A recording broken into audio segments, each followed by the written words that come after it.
talking about is Donald Trump. And Professor Tribe is correct that this hearing on this matter could go forward. What effect would that have on the totality of Donald Trump being held responsible for trying to overturn an election? Ali, you're exactly correct, and as is Professor Tribe. On the larger point, though, the former president has corrupted America's democracy, constitution, and the rule of law. And now, with the Supreme Court's almost interminable delay of the immunity decision, he's gotten away with it. America's democracy and the rule of law are the heart and soul of the nation.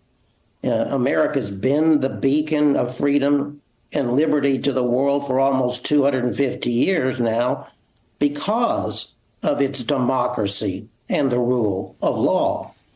And through his defiance of that democracy and rule of law, Donald Trump is, I've said previously, unsold the nation. The only redemption for this unsouling of America at this point is that Donald Trump at least be held accountable for what he has done. But the Supreme Court, as you and Professor Tribe are saying, has already effectively given him what he asked for: absolute immunity for his grave offenses. At this point, I have to doubt whether Donald Trump will ever be tried for his criminal offenses against the United States and the Constitution. Now, tomorrow we'll know whether the Supreme Court even permits his trial for those offenses. But if it does, the court has already made a trial of the former president practically impossible. At best, Jack Smith will have to decide whether to ask for the trial to begin 1 month before the 2024 election. It would be impossible both to begin and end Donald Trump's trial before the November election.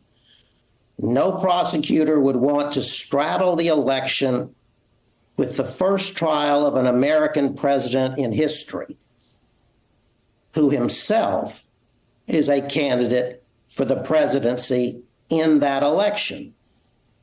The politics of the moment will all but demand that Jack Smith forego trial before the election and until after the election. But I would urge Jack Smith, in the strongest possible terms today, not to yield to that cynical partisan politics and to bring this case on for trial even in September or October. Wow. In the name of and for the sake of American democracy, the Constitution, and the rule of law. Judge, is there any chance that if Jack Smith hears this and takes your guidance on that Tanya Chutkan would allow that to happen? Yes, there's every chance in the world that Judge Chutkan would allow that to happen, Ali. Professor Tribe, what's your sense of a trial that does that? Because for people like us who want to see accountability and for whom justice is paramount, it's a wild inconvenience to have a trial in the middle of an election, but it might feel like a little more justice. What's your sense of having a trial that possibly straddles an election of the first president to ever face criminal election interference charges? To put it mildly, it's not ideal. But I firmly agree with Judge Luttig, and I've said this myself publicly. Jack Smith should proceed to trial just as soon as the United States Supreme Court and Tanya Chutkan permit him to do so.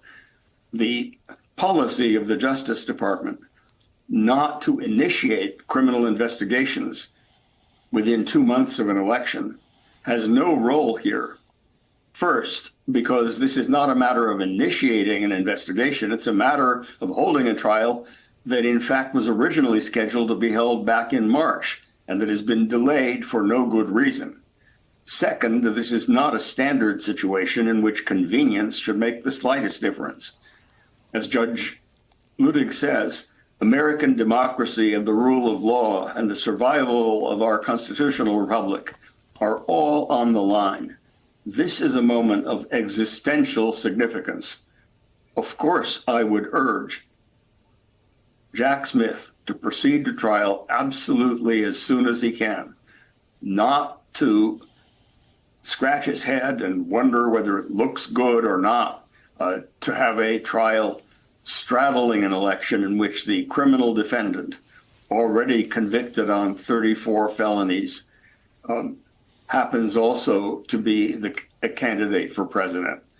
To allow him to use his candidacy as a get-out-of-jail-free card, not only by assuring everyone that if he wins, he will find an attorney general who dismisses this case, but also by arranging it so that, oh gosh, it's inconvenient to hold a trial now, I'm in the middle of campaigning, would be a travesty.